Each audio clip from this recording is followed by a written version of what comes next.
Good morning, good afternoon, good evening, depending on your time and depending on when you're going to be seeing this video. It's your brother, your boy, Cos Reps Corners. Like I always say, it's my corner, guys. It's your corner and it's our corner. I don't wanna fall in love. I just wanna have some fun, yeah. I don't wanna fall in love. I just wanna have some fun.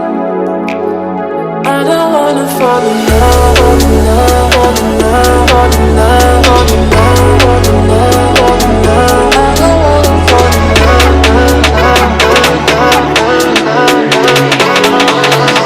love. I don't wanna fall in love.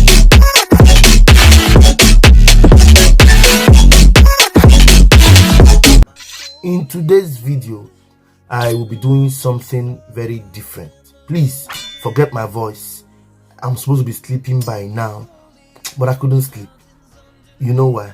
I just saw something now and I said, wow, this would be nice to show to my family and friends on YouTube, and that's why I brought it. Few days ago, we lost our mother, the Queen of England, if you remember, or the person we known as Queen Elizabeth II. In Nigeria, then we used to call her Queen Eliza. I was still very young when we used to call her Queen Eliza, or we call her Mama Charlie. I don't know if you're a Nigerian, please confirm if I'm lying with these two names. So when she passed on, or will I say, because I didn't know when this comment came out, but I saw it some hours after the announcement that yes, she has passed on.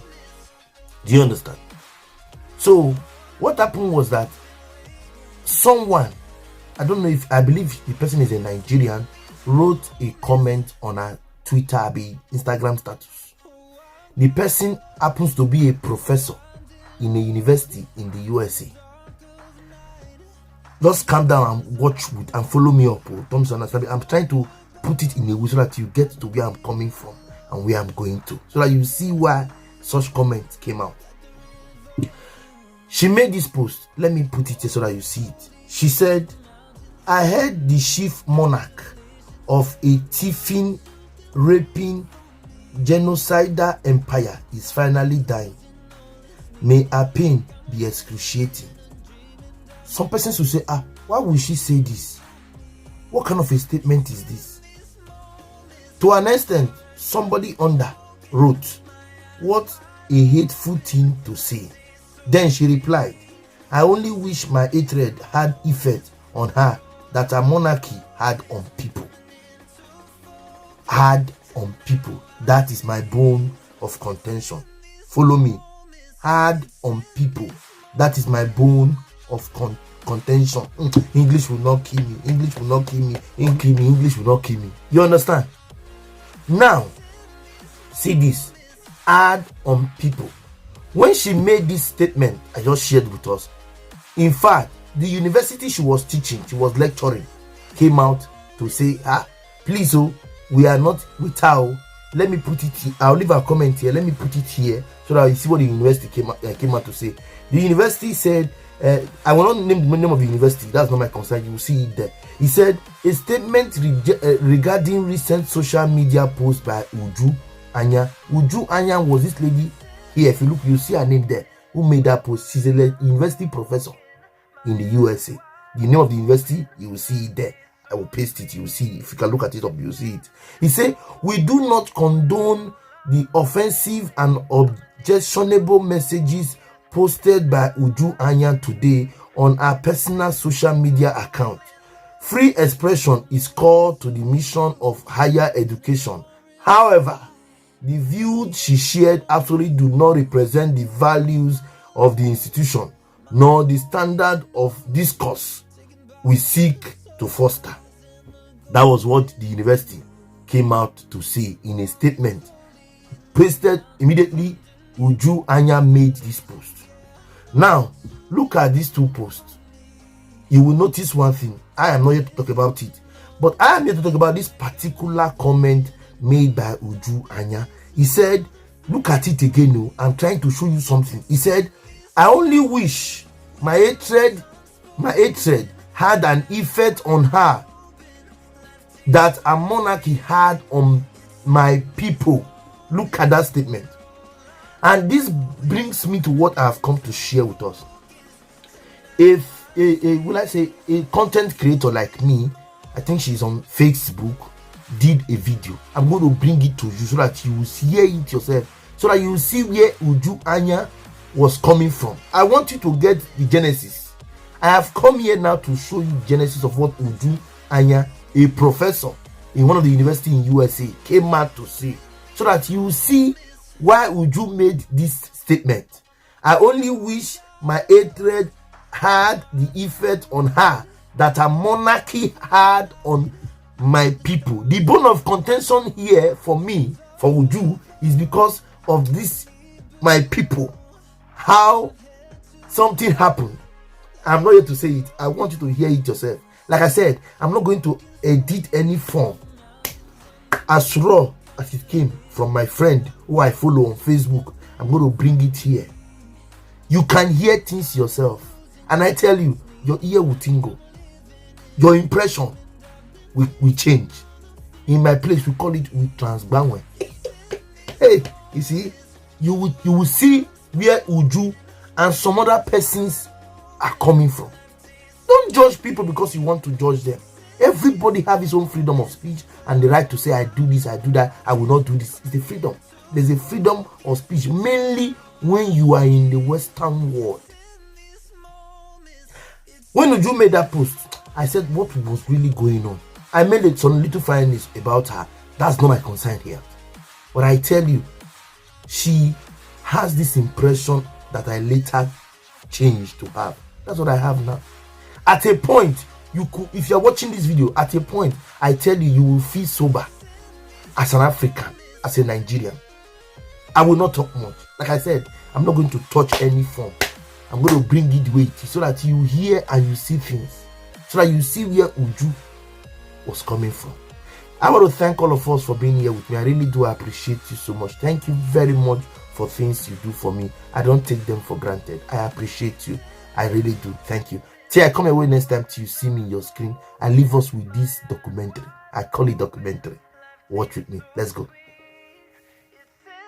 Hi guys, so after I posted Queen Elizabeth the last time, people were saying, do I know what Queen Elizabeth did to Africans, blah blah blah. So I said, okay, I'm going to make some research, and finally, guess where I am? Badagry. This is Slave Port Badagry, and we are at Seriki Faremi Williams Abbas Slave Museum, and the curator is going to take us around the museum. Follow me as I show you guys around. Let's go.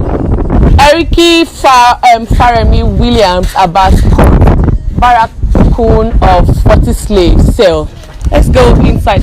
You would not see this anywhere. Nobody's going to tell you the truth. We'll start from there. Okay. Yeah. This is our curator, so he's going to take us around. And this is the man that helped us to locate here. Yeah. So you're welcome. Thank My you. name is Moshood once again. Nice to meet What's you. your name, ma? Miriam. Miriam. With that name Miriam, I can't tell you where you come from. What's your native name, ma? Me, I don't have one. You don't have one. I used to be a Muslim, so Miriam is a Muslim name. Miriam is a Muslim Yeah, my name is Miriam Oyakilome actually. Okay. Sir, what's your name, sir? My name is Michael. Michael, what's your native name, sir? Abayomi. Abayomi. With that name Abayomi, I immediately know that Abayomi is from the Yoruba. But with your name Miriam, I can't tell you where you come It's from. an Arabic name. With my name Moshood, I can't tell us where I come from. Where are you from? Moshood is an Islamic name. Anybody can be a Moshood. Okay. I just want you to know how powerful African names are. My name is Bamidele. Can you tell me where I come from with that name? Yoruba Bami? land. Yes. We African, we have a name that tells story, history, or directory. Through your name, someone can locate you. As an African, through your name, someone can tell you where you come from. But during slave era, slaves don't have identity. They bear their master's name or any name their master wish to give to them. Like when you buy a dog and you give your dog any name you wish to give to your dog. If the white men that is slave, our forefathers retain our forefathers' name, it will be very easy for the black Americans to repatriate back to their people. But because they don't retain their name, it's not easy for the blacks over there to trace their roots. The world know this compound as Brazilian Barracoon. Most slaves taken from this compound were being taken to Brazil, and most of them were Yoruba origin. Today in Brazil, there's a god mostly worshipped by the Yorubas called Yemoja. In Brazil, they call it Lemeja. Eshu, they call it Izu. Iyalaka, they call it Akaraje. Shango, they call it Zango. That's why you know that there were Yorubas that have been moved from this compound down to Brazil, and they still practice the same culture. And Barracoon is a Spanish word. It means dungeon. storehouse or slave cell where slaves are being kept. In this compound, we have total number of 40 rooms. Okay. During slave era, 40 slaves were being kept in each room. Okay. 40 times 40, 1,600 slaves were being moved in and out of this compound every 3 to 4 months. And this compound belongs to Seriki Williams Abbas. This is the man in the senator. His birth name was Ifare Melekun Ifagbemi. How come the name changed to be Seriki Williams Abbas? This young man was captured at the age of 6 in a town called Jogarile in Ogun State during the Egbas and Dahomey War. He was captured by a slave trader called Abbas. Abbas was a black man, an Islamic scholar who lived in Dahomey. Abbas took this young man to Dahomey and made him a domestic slave. We have two categories of slave: the field slave and the domestic. The field slave work on the farm, the domestic work, yes, field. Okay, field. Okay. Yes, the field slave work on the farm, the domestic work in the master house. Abbas used him as a domestic slave. Later, they sold him to a white man called Williams. Williams took Ifare Melekun to Brazil and gave him education. Through Williams, Ifare Melekun speak English, Dutch, Spanish, and Portuguese. And while working for Williams, whenever Williams is going out for his business, he takes this young man along with him, consciously showing him his business.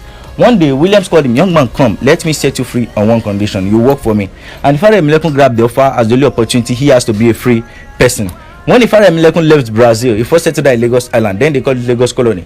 He came to resettle in Badagry in this compound in the year 1840, when the second master Williams built this compound in the year 1840. Year 1895, Ifare Melekun was to ban Seriki Musulumi of Badagry. They made him the paramount ruler in Badagry. He ruled Badagry for 24 years. I will tell you much about him when we enter the museum. Let's see this other side. Okay. In the olden days in Africa, we have our own currency that we spend, our own money. If you have 100 naira notes, if anybody have 100 naira notes, I will show you some of this money I want to mention on that 100 naira note. This is 100 yes, naira. thank you.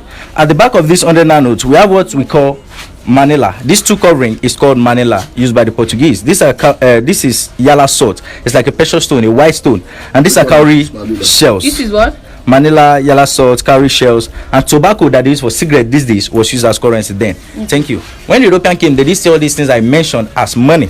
So they bring in the idea of trade by barter. When they bring in the idea of trade by barter, if European give our forefather one ceramic bowl in exchange of 10 human beings as slaves. Okay.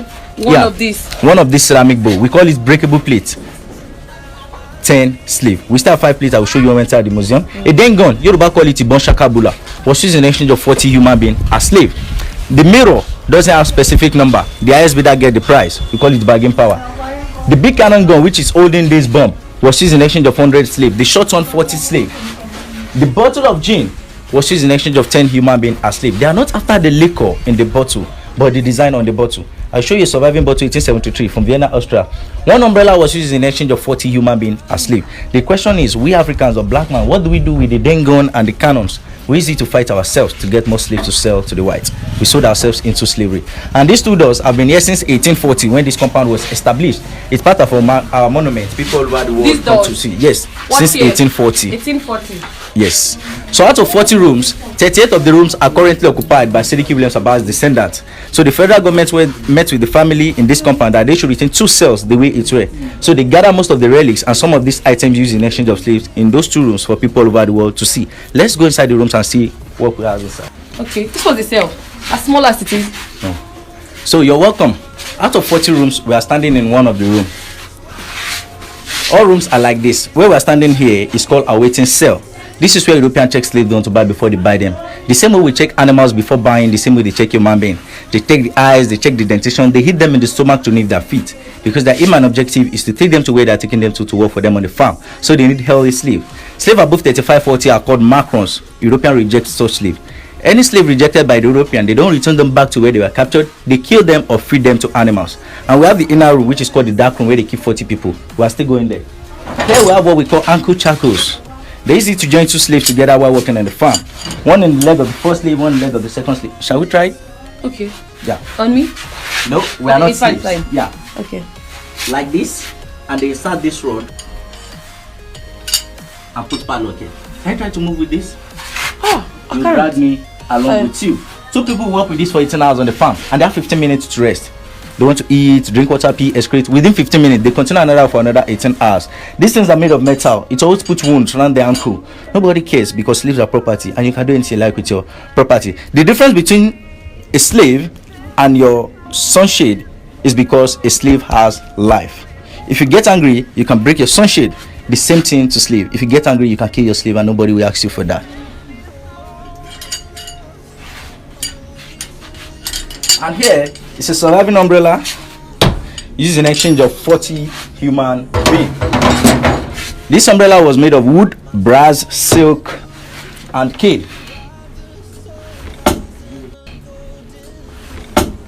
As heavy as this umbrella is, one slave boy have to put it on the head of the master as long as the master will stay outside.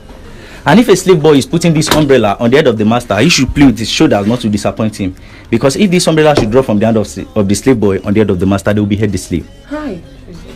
This umbrella was not designed for the sun, not for the rain, just to show your status in the community. You want to try the weight? You lift it from here to know the weight. About 30 to 35 kg. One person will hold it on the head of the master as long as the master will stay outside. That chain on that wall behind you there, and this chain in this glass here, they use it to kill the slaves. Then when we enter the second cell, I will show you how they do lynching with these two chains. And this iron is called branding iron. What's your name again, ma'am? Miriam. If I'm Miriam's slave, my name should be Miriam. So Miriam will put this iron in the fire red hot, and she uses it to write Miriam on my chest. If she's a woman, they write it at the back. What's your name again, sir? Michael. If Miriam should buy me today and brand me Miriam, if Michael should buy me tomorrow, Michael will have to brand me again. Miriam brand me today, Michael will have to brand me tomorrow because I've become Michael's slave. Let's go inside the dark room where they keep 40 people. That's why we call it dark room. Dark room. These three glasses were not then. This is where they keep 40 people. 40 human beings in this room, 3 to 4 months.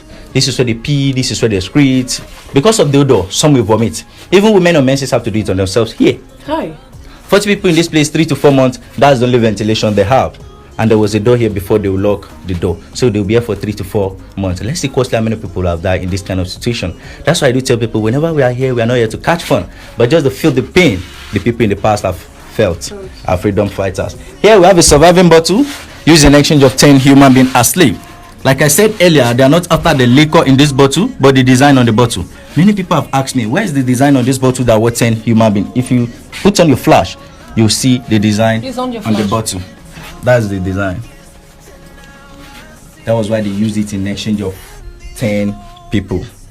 So that bottle represents 10 human beings because of that design you saw. And these are gramophone records used by Sediki Williams Abbas. These days we use cassette CDs. Most times we use our phone. And this brass disc was given to Sediki as a gift by the Brazilian when they made him the paramount ruler. And this kettle was given to him by the European. These are cowrie shells used in those days.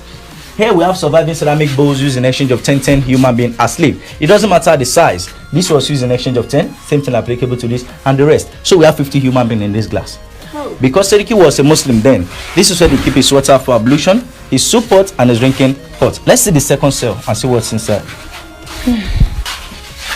So you're welcome to the second room. Like I said earlier, all the rooms are the same. A waiting cell and the dark room. Here's a local mannequin showcasing Sediki Williams Abbas cloth. The original cloth he wore the day they made him the paramount ruler. This is it here. And the chair he sat under as the chair over there. And here is punishment given to any disloyal slave. Any slave that refused the master order or refused to bear the master's name, these are they tie them around the tree and beat them. During process, many died because they can't bear the pain. And these dogs are cockiller dogs. They use it to chase runaway slave. If any slave tries to escape from the farm, they release 20 of these dogs to attack one man. When they catch the slave, they devour the slave. Here's the movement to the point of no return. Chains on the neck, the hands, and the leg of the slave while going to the point of no return. 3,000 men on a row, on a single file. If the person in front should fall, the rest behind them will fall. If you are going to the point of no return, today, while going, you will see a well called Spirit Attenuation Well. The well water they give the slaves then that make them to lose their memory is still on that island. And here is the story building built for Sediki Williams Abbas in this compound, year 1847. It collapsed 1995. When we go outside, I will show you the remains of the building. These are some people captured as slaves but have opportunity to come back, like Santos Silva, Candido J. Darocha, Samuel Ajakrada, Jaja Fokpobo, and some other people. The entrance door in this photo is the original door standing here, behind you. This door here. After the building collapsed, they moved the door inside this room.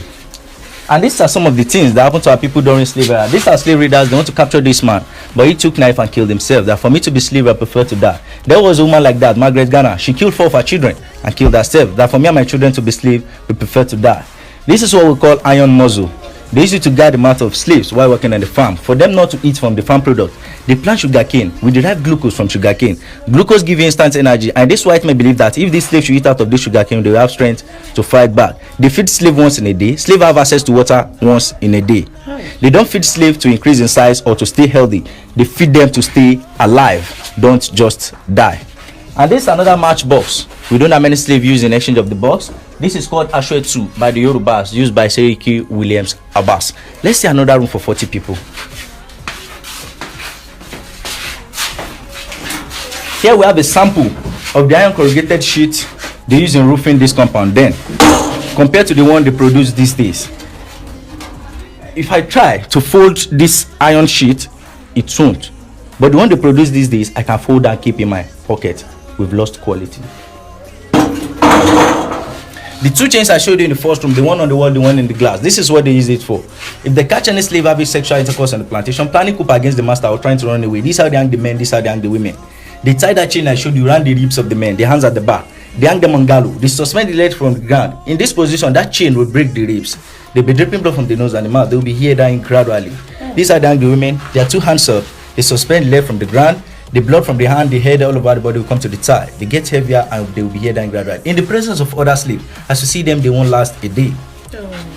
And here we have Seriki Williams Abbas relaxation chair. For someone to have this kind of chair in those days, it shows how prominent he was. And these are Seriki descendants. Currently, Badagry, if anybody is to be elected as Seriki of Badagry, the person should be from this family. And this is the current Seriki of Badagry. Let's see where Seriki Abbas was buried in this compound.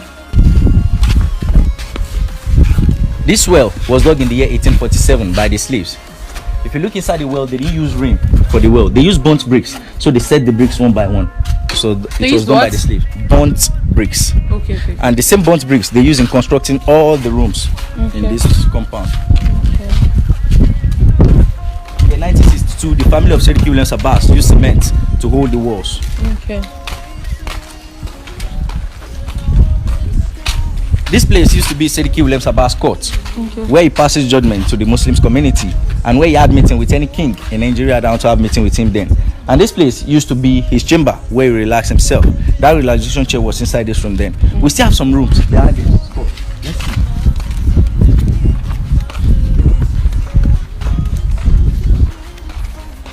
So all these rooms were slave cell, but we have people living in these rooms now here. Okay. So all in total 40 rooms and 40 slaves in each, and all the rooms are the same: a waiting cell and the dark room. We can see sample of the burnt bricks around here. The story building that was built for Seriki Williams Abbas in the year 1847 that collapsed 1995 was standing here. Okay. This is the remains of the building. Here's the foundation. Okay. And all these rooms also were slave cell. When Seriki Williams Abbas died, this is where he was buried. Seriki Abbas died 11th of June 1919 and he was buried here. Sorry. 103 years ago that he died, he was buried here. Later, the Brazilian came back to build this mausoleum on his grave. Why? Because they see him as a loyal person, someone that was captured as slave, later freed, and he continued the business because his master has asked him to continue the business. He was just like the 2IC for the master here. The master cannot be here and be in his hometown at the same time doing the business. So he needs somebody that he can trust, that will understand our people language here. That was why he sent Seriki down to Nigeria. And this is the tomb of the last son, Saka Ajao Abbas. He was given birth to 1913. He was at the age of 6 when his father died. His father was at the age of 6 when he was captured as a slave, and he died 1987 at the age of 74. So you're welcome to Brazilian Barracoon. Do you have any question? I'm so weak. I don't even know what to ask. Do you guys have any question? Like, my mentality has really changed coming here. A lot of things has changed, my mindset, and I was even emotional in there when you tried to use that stuff on my leg. I couldn't move. I saw it in your eyes. But You almost dropped tears. I almost did. I saw it. I don't know what to ask. Do you guys have any If you don't have any question, maybe if you see some other museums, you may have questions. We still have like 4 Okay, other come sites. check Shall we? them. We shall.